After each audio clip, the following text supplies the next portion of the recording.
Ole chỉ bài vek ole tun chum tutorial video chuan unit 4 na kan ti chan lenga linear equations in two variables tinia ti chuan in he unit a hian in exercise palioma 4.1 4.2 4.3 le 4.4 khania tun chum video bi ga chuan in 4.1 graphical method kha kati turania ti chuan in a question te kan chaw mai tlem han soilo kila linear equations in two variables anita linear equation hian an soi tu lai ta chu tuna variables kan nei etiran x kan ti te y kan ti te hi a degree hi pakhat ain kan don lo ni etiran x to pania ga y to x square te y square kan ti chi kha am don lo ni asan chu linear equation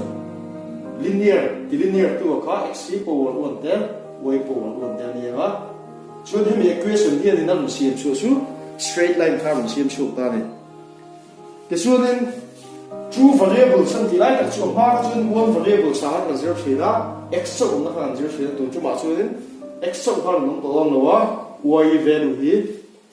an tel va to don thung ani te chuan exercise 4.1 hi kan en ta nga tu chu ma hian kan chok do na graphical method ti ta chu linear equation in variables chu patni brum te nga chu bi patni min te ka tang chuan in x value le y value hi kan song do na o kha chu ke da question atangin kan na sai fi so zela ga te chuan in graphical method kan ti a hi question number 1 atanga question number 18 atang ya vai hian a chaw da gai nang veka chu wang chuan in ki question chaw da nang veka khi avai vai chaw khangai ka tilo ma ro chu tun chu ma chu hria thiam ngai the turin muang changin question pakhat kan chakanga chu chu tun chu ma video bi ka tan chu kan du tok don ni ma ro chu chip chiar do le ka kan chaw don na wangin hune ro chu tlem chu na du dewanga ti ha kan sei ma sa ni o question ma sabara tan chu question number 11 na kan chakang solve the following equation system of equations graphically 2x plus 3y equal to 8, x minus 2y equal to minus 3, full stop. Also, find the points where this line meets the x-axis. Dinita. A question actually in the linear equation, but we will pay 2x plus 3y equal to 8, x minus 2y equal to minus 3. This equation, but linear equation in the note. Chu a question na meron zo chu heta tang hianin x value le y value hemi te padi na in drom an man ko ve ve the kha zong ro min tia zon dan chu sang sang om thea tun chu ma chu ni kan sei thong khanin he x le y value kan zon na tu chu graphical method khan kan zong lo ni graphical method tiom jesu graph chuan thia graph asuanin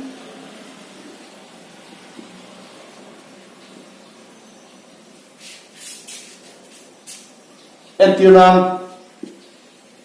x axis le y axis main kan zong don asan chu tu chu ma kan zon tu la kha kan se tong khanin two variables ania x value le y value ni wang khanin hei hi x axis kan tia hei y axis kan tia hei chu class 10 sin to chu kan thathiam tu ra mai tai la this one in 2x plus 3y equal to 8 linear equation ani linear equation diam jesu hey here in straight line kha siam do ni antina to straight line siam chu hey hi lo ni ta sala chu line hinga chu a b lo pho tai la this one x minus 2y equal to minus 3 po here in straight line dang thu kha siam do na chu hey hi lo ni ta sala aminga khanin cd ti lo ta sala chumi equation pani line pani na ain to na lai tak point hi intersection point hi x value kan ti le y value tu na he like kan zon na tu man do khan om je chu x value le y value chu hemilen pani kan je intersection mong hian kan zong don ti na ni chu chumi tu la ta chu nin equation pani 2x plus 3y equal to 8 le x minus 2y equal to minus 3 ita ki asan ta ve ven kan chakanga he graph he straight line lo chu the tu tan hian hei hian eng point tenge nei eng point tenge siam thei tia kha tatang thian kan zong don ni tichuan equation pakhat na jok chuan chok tai la 2x plus 3y equal to 8 ti lo in ta a tia kan ti mai do na 2x hi en lama kan na da nga ding lama hianin 8 alo om sa 3y hi le lama kan son chuan minus 3y lo ni nga x song kan da ban tum kha ni x equal to kan ti nga 8 minus 3y divided by 2 ti han ta tichuanin 18 nge chuta tang chuanin x value le y value chu kan mu chu thei ta nga ti chuan when kan fa da chin jok tur zel issue y value in don ta ni when y equal to kan ti nga engemoni kha kan da chin nga chu da chuan x value kha mu chu lo ni chu ta kan da chu tur chu 18 nge kan fiat theng kan ti chuanin whole number tang hi kan chana nga integer tang yin 0 ni nga minus 1 chuan 1 kan la le nga chim zo minus 2 zo plus 2 chuan 3 minus le kha chim zo zo la mo sa thea 4 minus 4 om je su y value hi 0 ai mo minus 1 mo ti khan ai ndo thien kan na chu chana chu ta chuan x star na value rum chu kha kami zero kan na don ni until na tu la hianin y value chu 0 la sin tai la 0 la sin when y equal to 0 tai chu na je lang lo nga a chona hin kan sin na y to 0 ni chuan hem equation no dan to chu x equal to 8 kan dia nga minus kan dia nga 3 into y dia chuan 3 into 0 ti lo to nga chan chi y ai hian 0 na sin na divided by 2 dia nga pathum le bial chu bial ni maya pare chi bang pare na ta bial pa chu pare tho ha ni patne kan sam chu ni 4 ha so long ta this one in 4 to number pa hai ne point ting si ver kana so lo wangin y value chu 0 kan na kuna so ni x value chu 4 an do ti na kan ta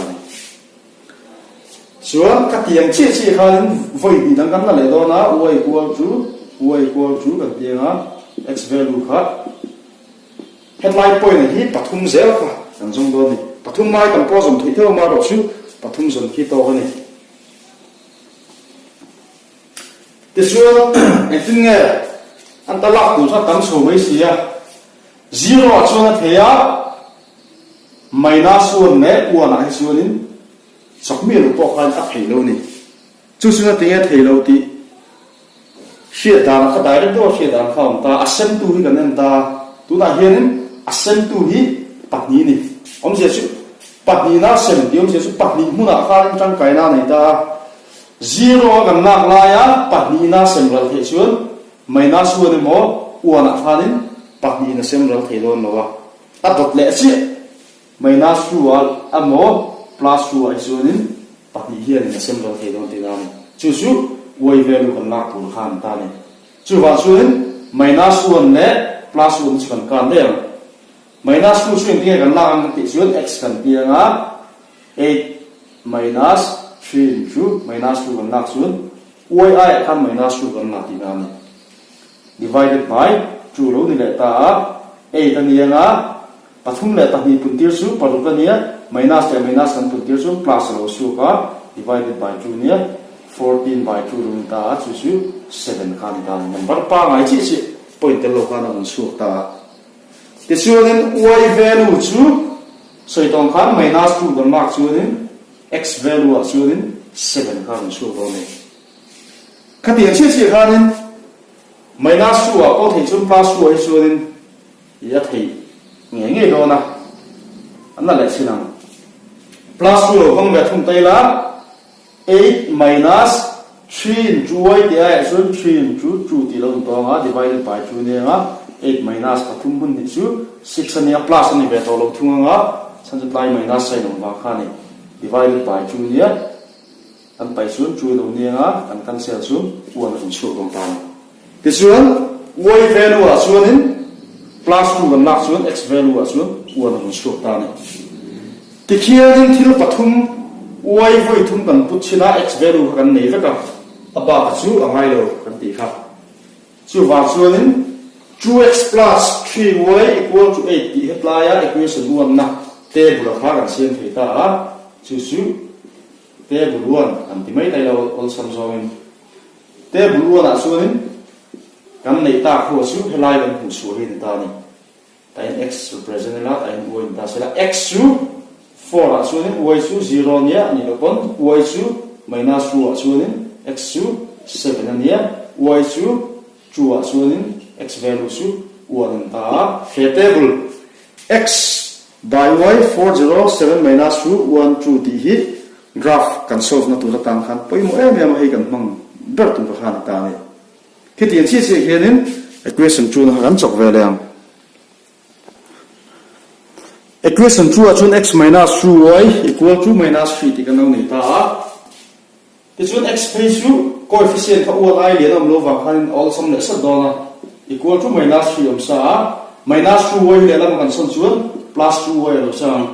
divided by t kha ai ve to lo chan chu x ma hian number dang pakhat ni lo kha om chu lo ni an ti lenga helai visual sum to when y equal to an ti nga yek lang sa hal dak me da lut thase so x y hi table chu na ni y equal to x su kan hu chu ja khani ti chuanin kan soi to 0 tai kan la to ta 1 kan la minus 1 ania 2 kan la minus 2 kan ha kan la ta tama saber a 0 la teina apun tir na kha o ti la mi lo point all sum to ni ma kan save develop to wa han y value a 0 kan la chuanin en chinang x equal to lawm dan to minus 3 plus 2 into 0 ti lo in to nga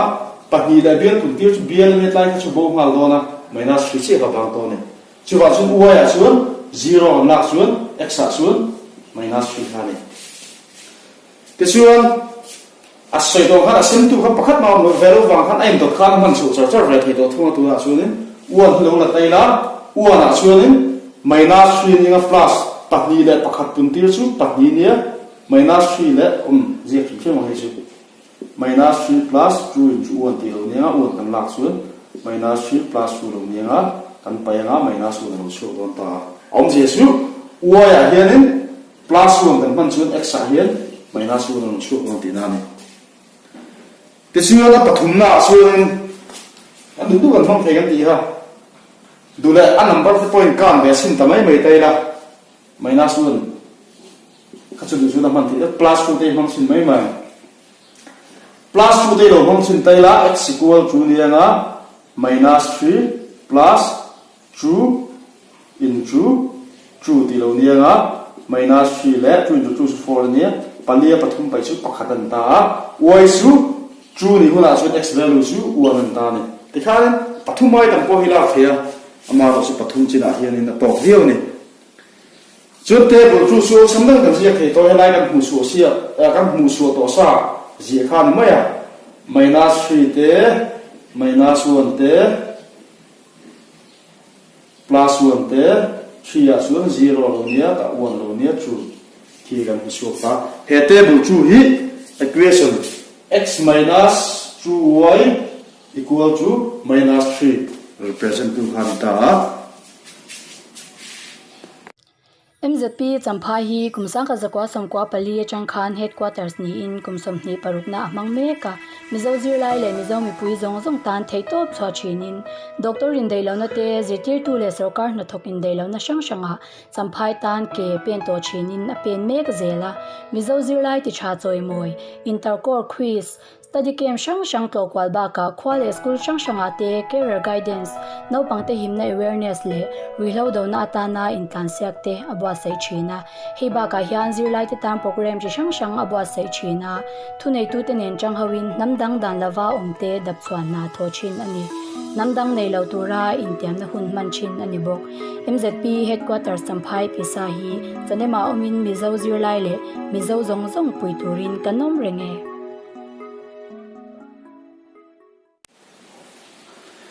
ti chuan tabulation 1 le 2 chu kan nei ta avelam pangzo ka mi hi table 1 ania xy 407 minus 2 1 2 ti ni ta table 2 a chuan xy minus 30 minus 1 1 1 2 ti han ta ma sa kan sei du su a graph ki tia paper a ziame mi lo tur hi ni ta ani ta ka chuan graph manga chaw tur kan ti to kha amaro su a whiteboard a hin graph scale kha kalo nei se lo wangin ti zong khen ka run siam tamai la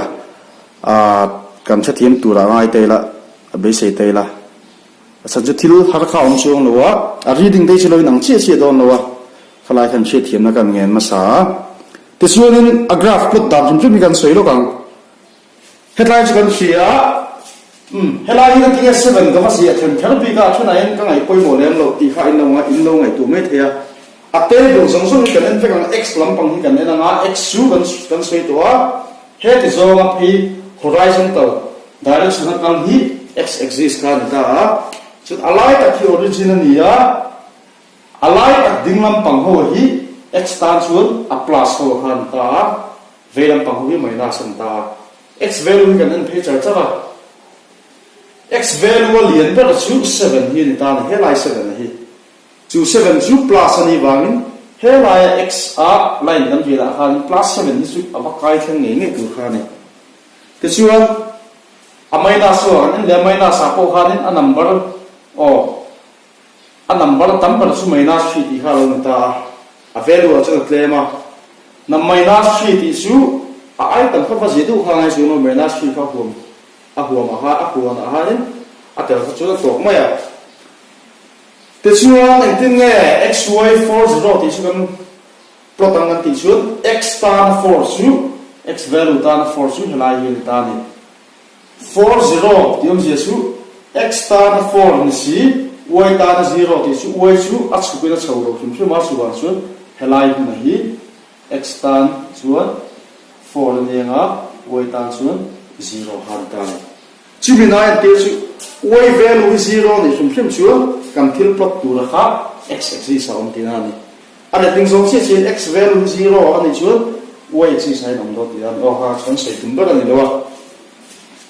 te chu na pa ni na kan na che na a pa ni na ve thung chu ni x value tan chu ni 7 ani ya 7 zone tan ta lai kan chin che le thot ta x tan 7 ni si y tan chu ni minus 2 kha ni tan minus 2 chu lai ngang kan ti chu y tan minus 2 chu helai zo hi ni te chuan a point tu lai ta chu x tan 7 ni si chu tian graph ba ngai graph a chu nin ti hi lang sak do na x tan 7 zone kha ti ngan nen thata a y tan minus 2 chu he lai a vai zone na lai chi kha ni voi ka ta se tha da x value is 7 ni chu 7 zone a kan va chin chi nga chu ta tang chu nin he ta in line din tha kha lo ma nga y ta na chu ti zone kan an phe le nga chu mi ka pat ni in de na lai chu 7 minus 2.9 lai point kha ni da ta ni te chu na point ning bara chu nin x value tan chu u ania y value tan chu minus 2 to plus 2 ni x value tan u an zone chu lai ni nga y value tan chu chu hemi te helai changa run phei le helai changa so in de helai tu kha kha x tan chu u ania y tan chu chu 1 chu ko ni kha ta ni te chu nin thil pathum kan nei ta ma sa bara chuan 40 point kan nei a ta chuan 7 minus 2 point kan nei a adot le chuanin 1 2 point hi kan nei le ta chubi te pathum chu scale in kan en zone nga a in singe nge do ni straight line a sim nge chan chu linear equation kan ti to khan ye kal ta du le hemi point ba a hian in tlem kan rin belang ang chang kan rin belang ha chungna main arrow kan da be ha a point lai ja lai chu chin kan da chin chi riam chu a minga a b te pon ti mai tai la te chuanin line a b kha kan nei ta ni kha tiang chi kha nin line c d tu la kha te bu chu cha kan ti vela thung kan ti sung sung to ama sabara chu minus 3 le 0 ron ta y equal to 0 kan ti chuan ka soi tong khan x exists cái lại này ông tu sẽ tin này x value chu minus 3 ni chuan hay hi minus 3 0 value na lai kham ta ne adat le chuan x tan minus 1 chu tai hin ta y tan chu plus 1 ni chuan kat tu na meng chi jing han an le helai point hi lo ni le ta chu chu a hinga chuan minus 1 1 ka lo ni le ta ne cái số atomic là cái chuyện là one two về thôi nên gì đang khai tổ số một lại quyền thuốc khai gì thì chúng chúng mình lại bắt thùng chúng ta làm liên zone này ta liên chuẩn đuôi ta phải số mà hay gì C cần tiền á hay gì D cần tiền toàn ta này thì số nên lên cái gì sao được không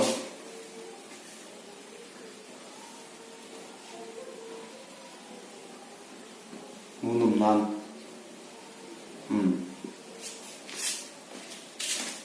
chiel tanoi maya chu a b le c d line te in de na lai chu helai point ni ta ni helai point a han nge value kan ti khan ti chuan 1 chu khan ta ni chu mi om ji chu 1 chu x value khan ni x equal to 1 lo ni nga ti chuan y value chu y equal to 2 ti khan lo ta a solution a chuan x equal to 1 le y equal to 2 thì khác a solution khan tan x value le y value kan nei ta ti suin la question chong kan chia ta question a khan second paragraph a khan also find the points where this line meets the x axis tin ta har to lo ha chu chu mi line pa ni te chuan khoi lai point a hian x axis an de ti kha kan an chuan a chia ani line pakhat zo chuan a b chuan x axis a de na lai chu x axis pai phi hi ni ti kan thia a de na lai chu he point hi ne chu chu ni point chu 40 hin x axis ka de ka line pakhat na lai chu lai hi na de ka a de na lai chu minus 30 han de ti na ni chu wa chuan answer khat le ma fal fai de ka kan je du chuan ai je ta me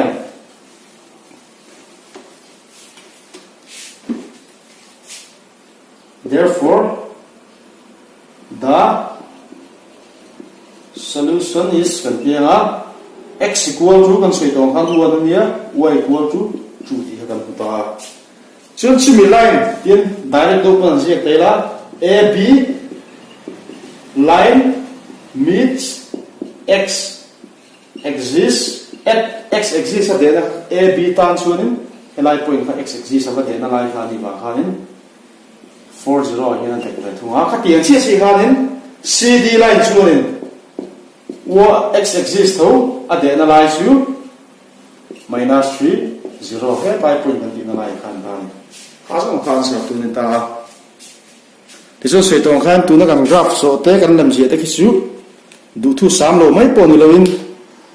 I a tiktok lo kha tam hle me ma ro chu graph kha I plus 9 a khan en dan te kan zir to wa khan in ti zong hianin all sam join kan tia I khalai kha chu kan chathiam tu la be sei la a thange